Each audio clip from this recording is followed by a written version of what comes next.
Tito's Handmade Vodka is America's favorite vodka for a reason. From the first legal distillery in Texas, Tito's is 6 times distilled till it's just right. And naturally gluten-free, making it a high-quality spirit that mixes with just about anything. From the smoothest martinis to the best Bloody Marys. Tito's is known for giving back, teaming up with nonprofits to serve its communities and do good for dogs. Make your next cocktail with Tito's. Distilled and bottled by 5th Generation Inc., Austin, Texas. 40% alcohol by volume. Savor responsibly.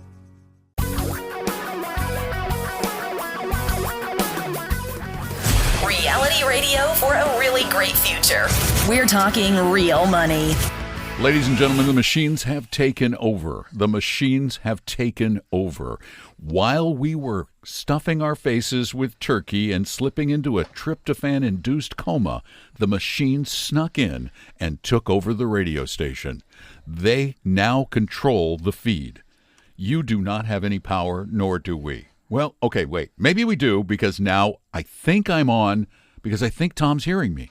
I'm hearing you. It sounds good, and I can't slip into anything after everything I've eaten the last 3 days. So Yeah. I find something much looser soon. That toga still fits. Toga. Yeah, we'll give that a shot. That's about it. Hi, everybody. Anyway, just good to hear you. I want to tell you a little story. We don't believe in holidays. We do not believe in taking time off unless the day itself is an actual major holiday. Which I have yet to look at for December, by the way. Let's see. Christmas is not on a Saturday. So no, we're not going to be. And January 3rd, I will not be available. But other than that, yes, I will be gone. What do you mean you won't be available? I will be out off the continent on that What do you mean you'll be off the continent? Doing what? I hope sitting somewhere warm. Wait a minute. And sunny. It's already time for another vacation? It is. Didn't you just take one?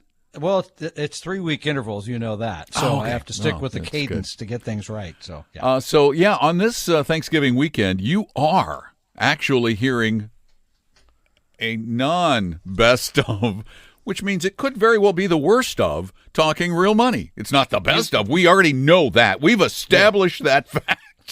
Yeah. If you thought you had enough turkey, well, you got 2 more. So there you go. Yeah. And gobble to you. All right, so our phone number, 855-935-TALK, for the 3 people that are actually listening to a radio somewhere. We need all 3 of you to call today, so step up. All 3 of you. Looking at the screen, nothing there. 855-935-8255. So talk slowly, very slowly. We want to start today by berating an entire industry. Never been done before, actually. Yeah. Well, except for last week, I guess. Yeah. And this goes back to many years ago when I was a young lad, when I was a young warthog. My grandkids were just here, so there was some Lion Kinging going on. Oh, when I was a young How old? 5 and 7.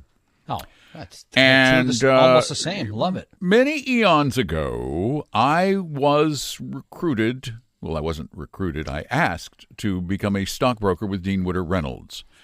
And it turned out it was it wasn't a job to be a financial advice provider. It was a job to be a cold call cowboy. As a matter of fact, sell stuff. That was probably the biggest course we had in our training, was how to cold call people.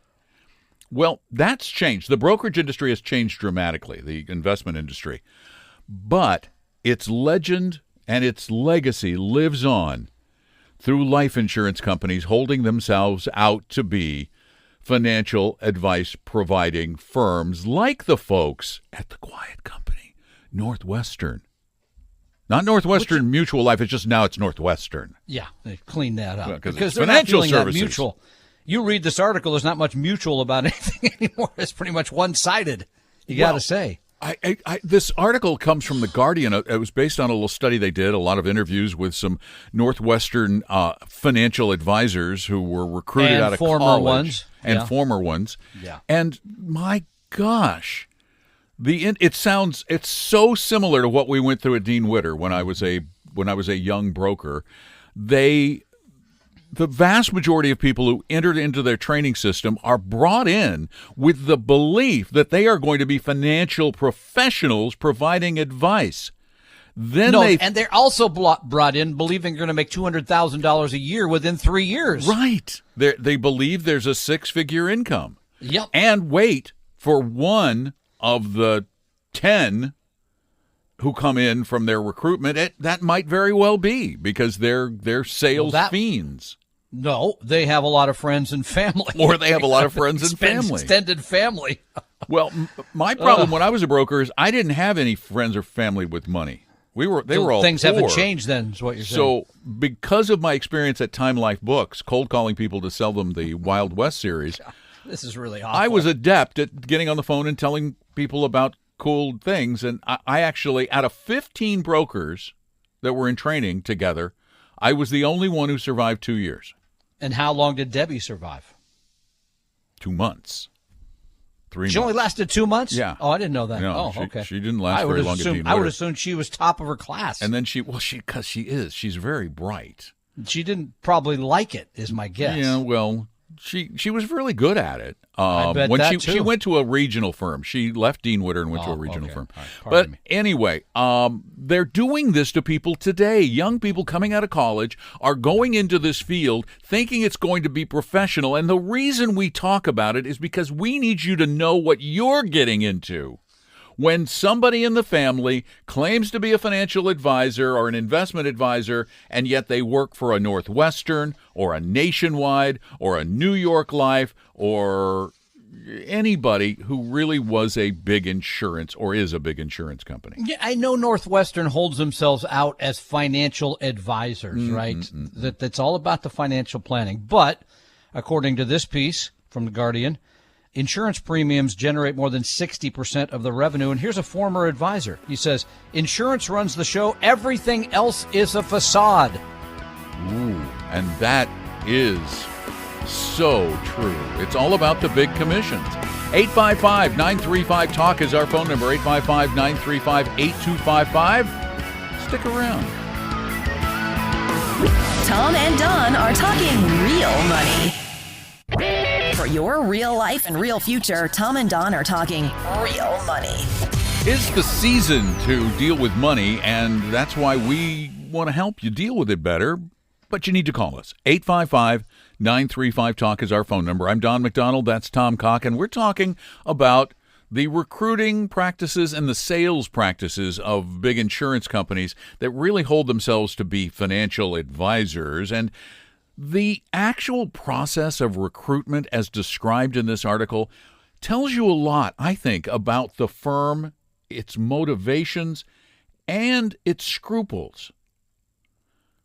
I couldn't find the scruples part. I looked, I or read lack the whole thing several times. Lack thereof. I mean, for example, there's a young man quoted in the story who went to an Aggie from Texas A&M, and he went to one of these career fairs that they have at college. And there was a booth with a big sign that said Northwestern Mutual, and they told them what a wonderful firm they were and how much money they could make, and invited him and 50 other students to a private party hosted at a nearby hotel. And they were told how professional a business this is and what a great firm Northwestern is. You know, they've been around for 168 years. And then they held private interviews for their coveted internship. And the questions. You'd think they'd ask questions about your skills, your talents. No. What you like, what you don't like. Yeah. How big is your family? Yeah. Wonder why they'd want to know that.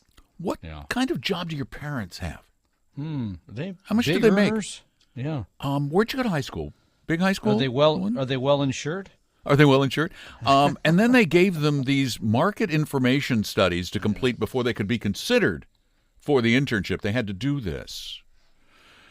The worksheet, and the Guardian said they saw these worksheets, and I totally believe them, knowing what I know about the industry from the inside. This worksheet required that he interview 10 friends or family members about their financial situation. But that's so awkward to me. Hi, by the way, come on over. We're going to chat about your money. Excuse me? Not only that, then they asked him, would you mind referring 10 more people that I can contact about financial planning? So if he interviews 10 people and they refer 10 people, now he's got a cold call list of 100 people. And and which is disturbing in and of itself. But I think more disturbing is what they're pushing. well, yeah, but here, before we get to what they're pushing, here's what their training program consisted of. Here's a phone, start calling.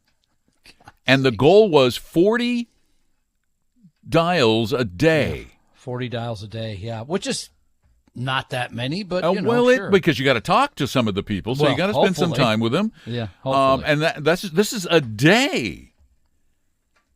And they're trying to you're actually selling before you're even licensed to sell. And what are they selling, Tom?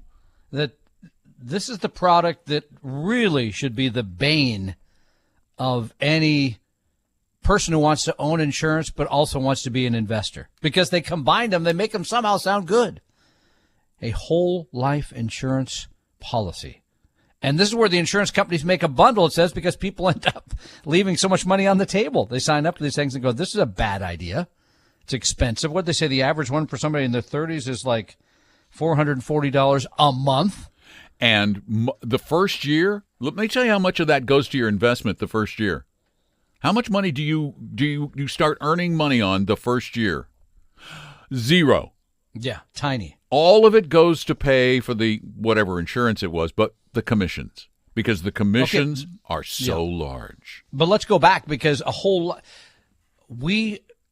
is not a fan of insurance. I probably am overinsured, but I have people that are reliant on me in many ways. So, but it's all term insurance. I'm renting it for a period of time, right? I'm paying a certain amount. It gets more expensive as you get older.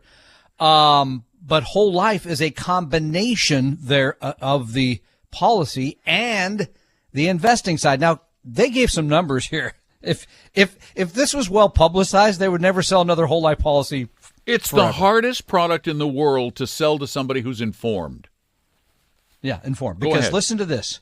Investment in the S&P 500 back in 1990 has, it's up 3,700%. Remember that number, 3,700%. That's just buying VOO. Yep, we're leaving it in there. Okay.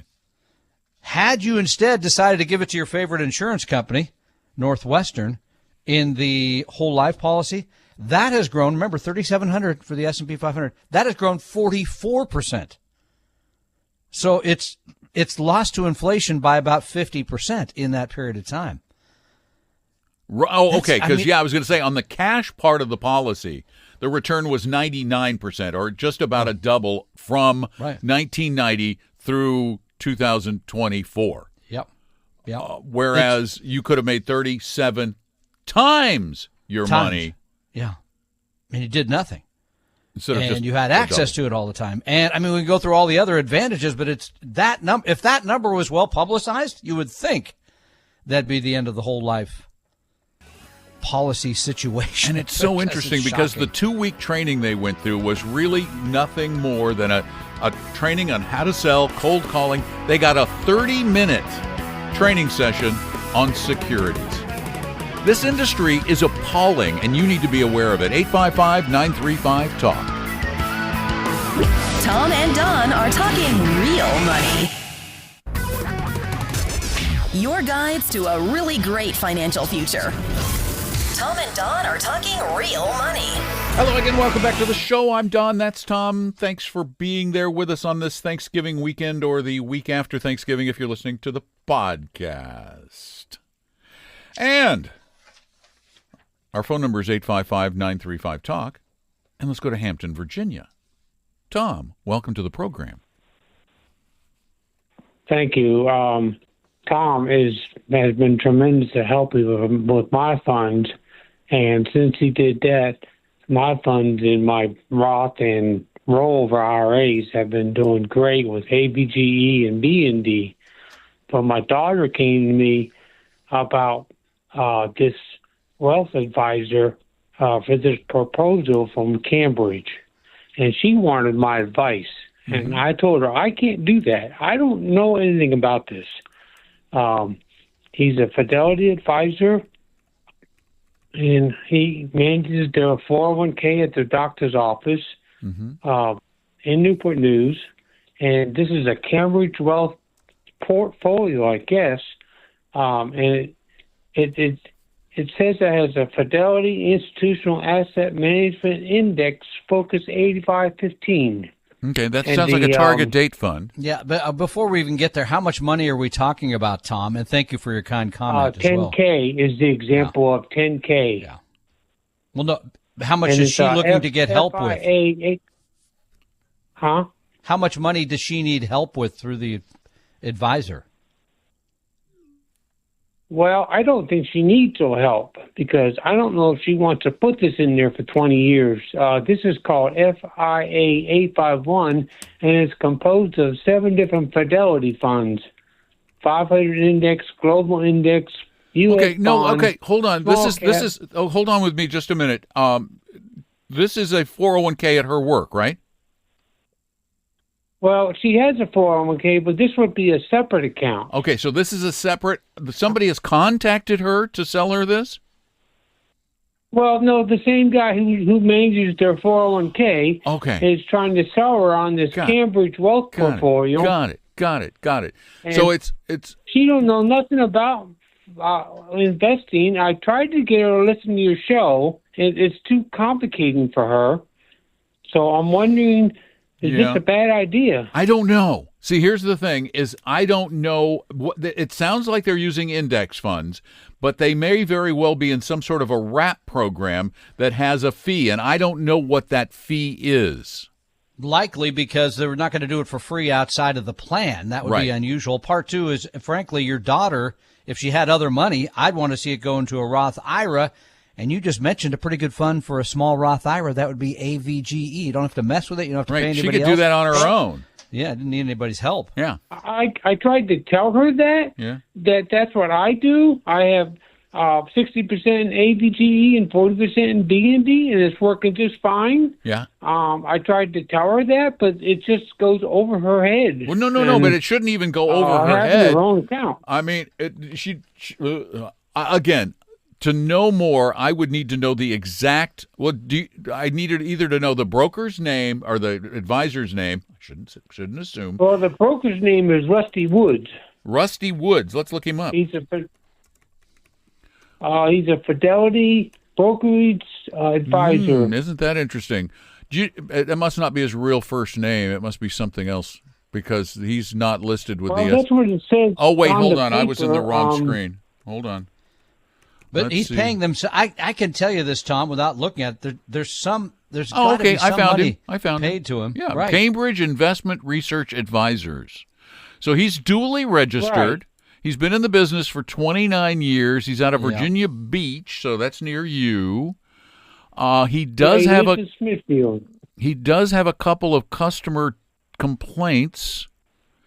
When he was with Lincoln Financial, he got some complaints that were settled, and his firm, let's just see how much they charge, shall we?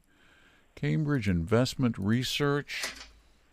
And the problem is they could be commissioned, too. I just don't know. And if your daughter doesn't believe you, Tom, as often is the case, have her call us, because we're not going to sell her anything. We're going to tell you, go buy this one fund, open a Roth IRA, put the money in there. But she doesn't want to mess with it. Okay. She already said she's not going to do this. Well, nothing like the holidays to bring the family together. Yeah, I got to tell you, I don't know what to do now because what I'm seeing is I'm seeing a duly registered advisor with Cambridge Investment Research, which means he can work on commissions, which means he is not always acting as a fiduciary. I can't find any information on their fees from their ADV Part 2, but I'll keep looking. Tom and Don are talking real money.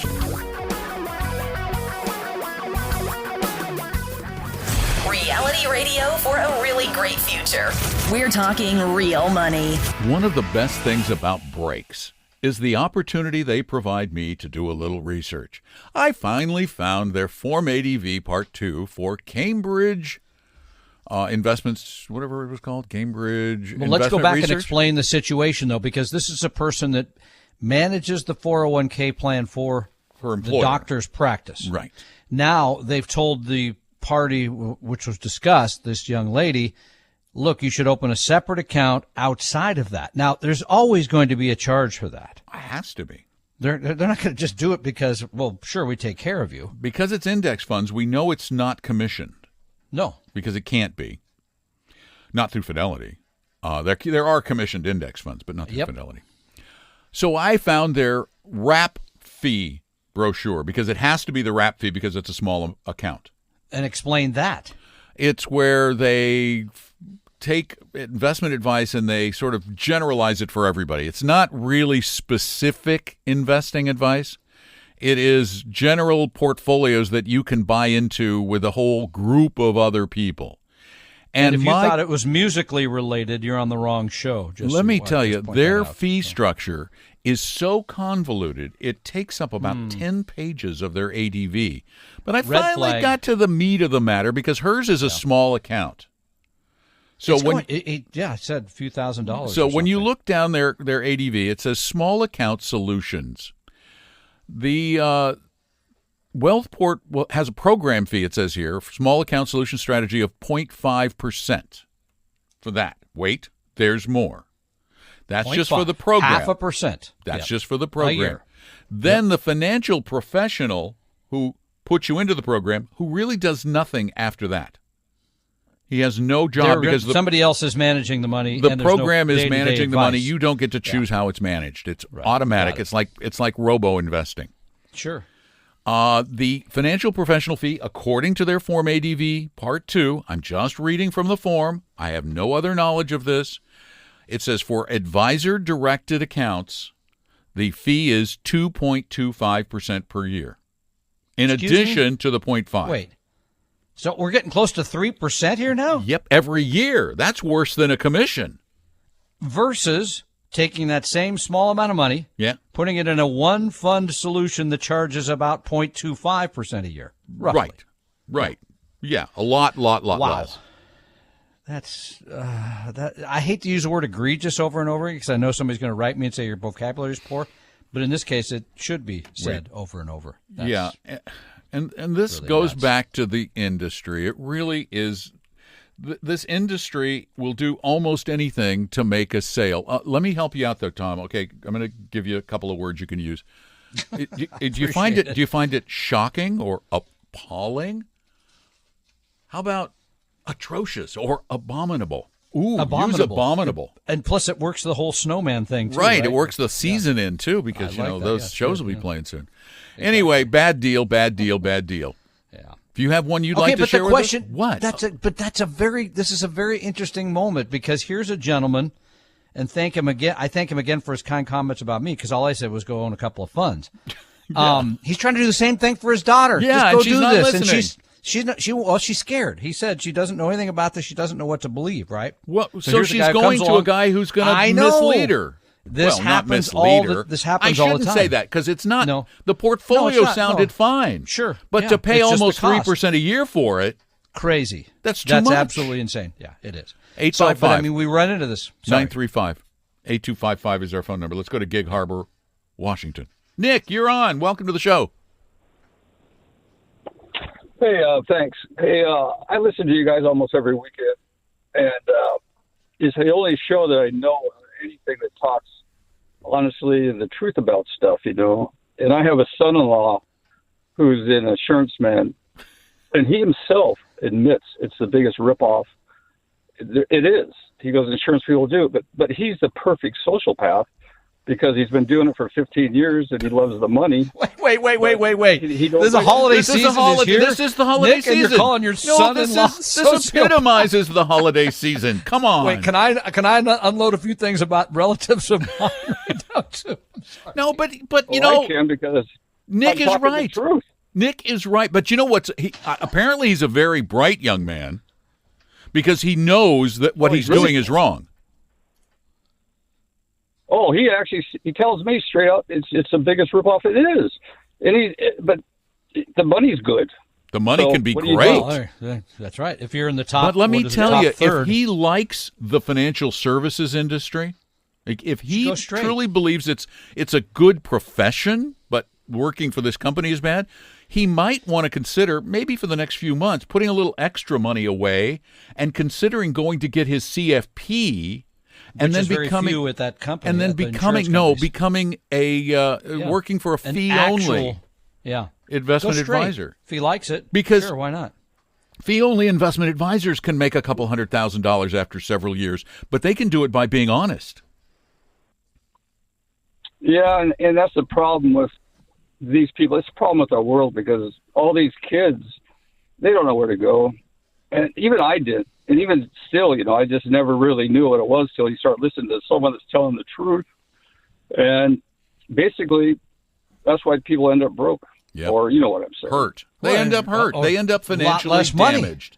Right. They can't retire. They're in debt, all those things because they were encouraged by others to take the wrong path. So at one level, I have to say good for your son-in-law. At another level, I have to agree with the But on the other side, he is a sociopath. Well, but he's the perfect sociopath because he doesn't care.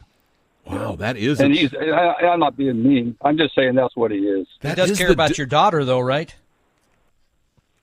They're not married anymore. Oh, well, he doesn't even. Oh, Wait a well, minute now, okay. wait a minute. Okay. All right, now the truth comes out. Okay, All right, he fair is the enough. dictionary definition of a person consistently exhibiting antisocial, impulsive, and manipulative behavior. Yep. Sociopath. For his own good. I'm Yeah. reading right from the dictionary. 855-935-TALK. Let's talk. It's a wonderful weekend to talk, don't It's you the think? holidays. Be Yeah, kind, slam you know. your relatives. It'll be fun. Tom and Don are talking real money. Your guides to a really great financial future. Tom and Don are talking real money. I'm only giggling because I'm doing the show from the studio that's in the ADU right next to my house. Yeah. I had turned down the temperature in here because my brother-in-law was going to stay here for a couple of days, reducing his visits only one night. So he said, Oh, you're going to ice him out. Just leave the windows open. Just leave the windows open. I'm worse than Nick. I'm sorry. Yeah, but Anyway. at least wait, never mind. I'm not even going to ask. Oh, please don't. What path he is. What path is he on? Psycho or socio? Everyone's Choose your got to take path. the quiz. Okay, at least we're having fun. 855-935-TALK is our fun number. That's our fun number. Call for a good time. Call Tom and Tom. And Sure, why not? 855-935-TALK. Okay, let's go to D.C. That'd be the District of Columbia, I think, or downtown Cleveland. Ben, welcome to Talking Real Money. Hi there. Hey, Ben. Hey, I got a question. I was trying to figure out whether I should up my term life insurance and how best to determine that. I had a $2 million term life insurance policy on myself when my first daughter was born. Now I've got a second. They're 3 and 1.5. And I used that heuristic of like 10x your income, but wondering if that still holds true. Ways to Wow, think that's a about it. great question. So are you the only one in the household earning a living? I earned the overwhelming majority of the income. Majority. And how much is your current Yes. income? Gross? $350. Household income is around $430 gross. And how much do you owe others? I mean, like your mortgage, for example. Just a mortgage. It's about $600,000 at 2.25, 30-year fixed. Now, what kind of are you living at that income level, or are you living at a more frugal level than No. that? What's your We're annual living expenses off roughly? About 50%. About 50%. So about Let's say 200,000. 200. Yeah. Say 200. Okay. Yeah. Yeah. So that's So what you got to replace when you're gone. yeah, exactly. So and the kids And are college. young. The kids are young. College. So now is the time when you're going to want to have the maximum term life, because Yep. if something happened to you today, that $2 million would have to fill most of that $200,000 gap, because your wife is going to be now sole caregiver too, which is going to reduce her ability to earn income. For a long period of time. Yeah, as well. so, I hate to say this because I hate insurance, but I'd probably, looking at these numbers, you're probably need to go a little higher. I'd say 2.5. To 2.5 to 3. It should be reasonable. You're young. If you're healthy, I mean, it shouldn't be expensive. No, to it get should a be term dirt policy cheap. for that. Yeah. And as the kids get closer Yeah, to being on their own, you can let that that amount begin to decline, because once nobody or only one person is reliant upon you for income, you don't have to carry as much insurance. And, as you get closer to retirement, that's when term starts to make no sense anyway, which is why term makes sense, because term doesn't carry you into old age. And something else to consider at your employer, because I think many employers have some sort of a little bit they give employees, but they also have the opportunity to buy more in a group, which oftentimes can be cheaper than just going out and buying it on your own. So I'd look into that as well. Yeah, that's a good idea. Yeah, that's fair. Okay. Yeah. Okay. Good Thanks. luck, Ben. Thanks. Have a great... Yeah, time for one more question? Yeah, please. Sure, why not? As long as it's not about your relatives. Yeah. We'll take it. I heard that last one. So my wife's employer has a 457 and a 403, and they only recently enabled the Roth contribution for both.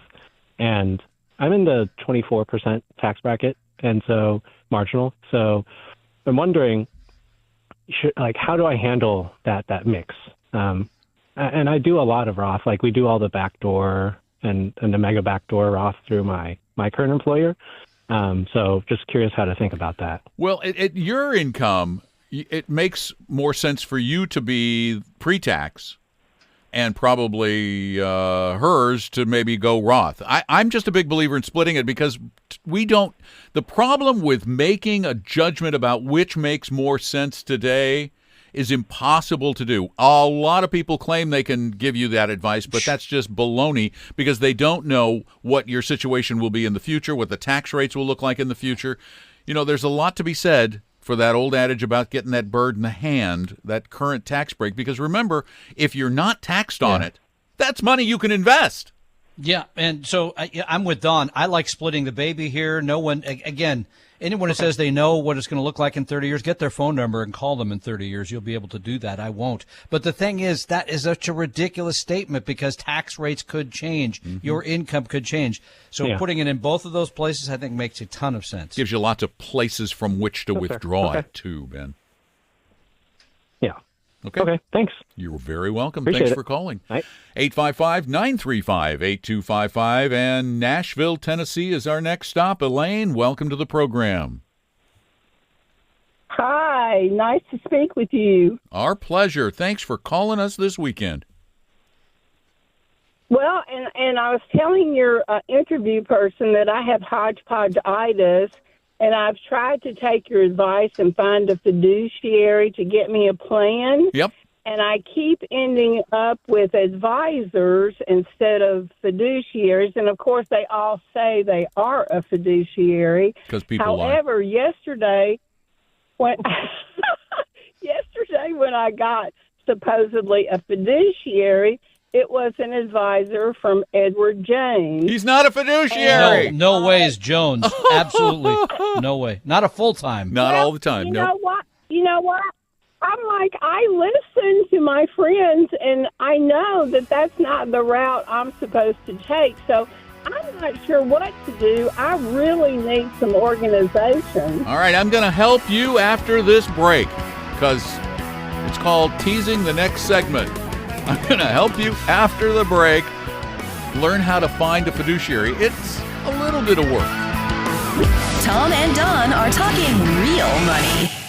Hi, Don McDonald here. So, what's your plan for retirement? No, really. What's the actual plan? Because hoping the market goes up, stockpiling random investments, and praying your gut instincts are smarter than Wall Street is not a plan. It's a guess. And when the market gets bumpy, and it always does, guessing leads to second guessing. And second guessing leads to panicking. That's why you need more than a portfolio. You need a purpose, a strategy, a real financial plan built just for you by a 100% fiduciary advisor who's legally obligated to act in your best interest. Imagine that. Start your plan today with a free, no-pressure meeting at TalkingRealMoney.com or call 800-386-3004. That's TalkingRealMoney.com, because your future deserves more than crossed fingers and wishful thinking. By the way, no sales pitch, no obligation, just smart help for real people who want to stop guessing and start planning. Appella is an SEC-registered investment advisor. See AppellaWealth.com or the firm's Form ADV for more details. For your real life and real future, Tom and Don are talking real money.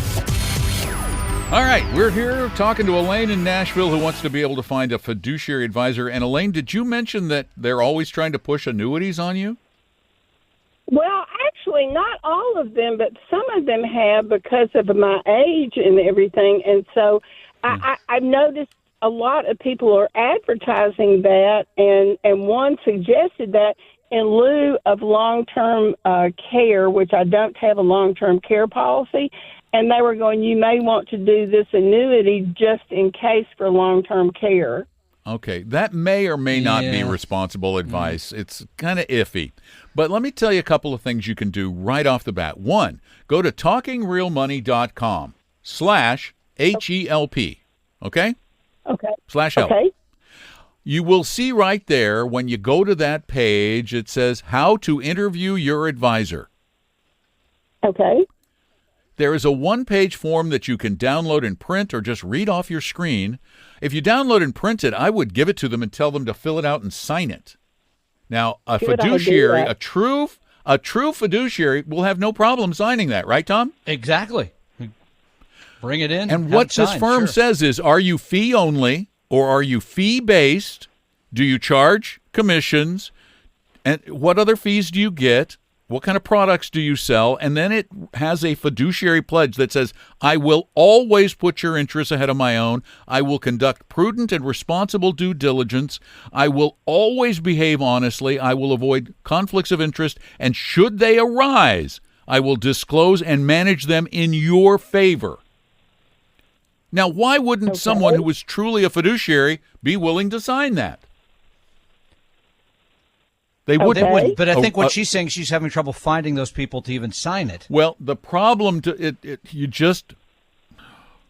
there isn't a really great list of them. I still think you can go to Dimensional Funds and find one that's there. Well, no, but even at Dimensional, the insurance guys are there, Tom. Remember? Yeah, we did find one there, didn't we? Yeah. I tell you what, though, if you contact me, I'll get you somebody in Nashville because I know people there. And they know how to sing as well, by the way, so you can double that up. Oh, well, everybody in Nashville knows how to sing. Okay. So it's not that right. Yeah. No, but I'll help you find somebody there, sure. Absolutely. My brother was the riverboat captain at Opryland. And if none of that works, by the way, you could still go to the mall and ask Santa because he's still working and he can put a fiduciary under your tree. Who knows? It's the season, so.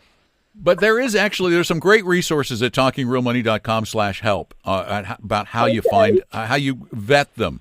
And you're doing a great job, by the way. You're asking holding some of the right questions. Yeah, and it's great that you've told them, no, you're not 100% full-time fiduciary. That's what you want. Ed Jones is not that. Northwest Mutual ain't that. Never, no. They're selling products, so not going to happen. And they all say that they are. When I ask them that question, they all say, I am a fiduciary. And I'm going, no, you're not really. Not full-time. Add this word for me. Add the word always. 100%. It even talks about that in the article. Are you always required to act as a fiduciary? Because they can say yes, even if they're only a fiduciary 1% of the time. Okay. Well, you guys are the best. You are the best. Okay. And on the annuities, they are all plugging annuities because I'm 73. Is that correct? It's part of the reason, and it's also because of the commission, and we have to run. Thank you so much for calling. Check out all our stuff at talkingrealmoney.com. The opinions and views expressed on this podcast were current on the date recorded. Opinions, estimates, forecasts, and statements of financial market trends that are based on current market conditions constitute our judgment and are subject to change without notice, including any forward-looking estimates or statements which are based on certain expectations and assumptions.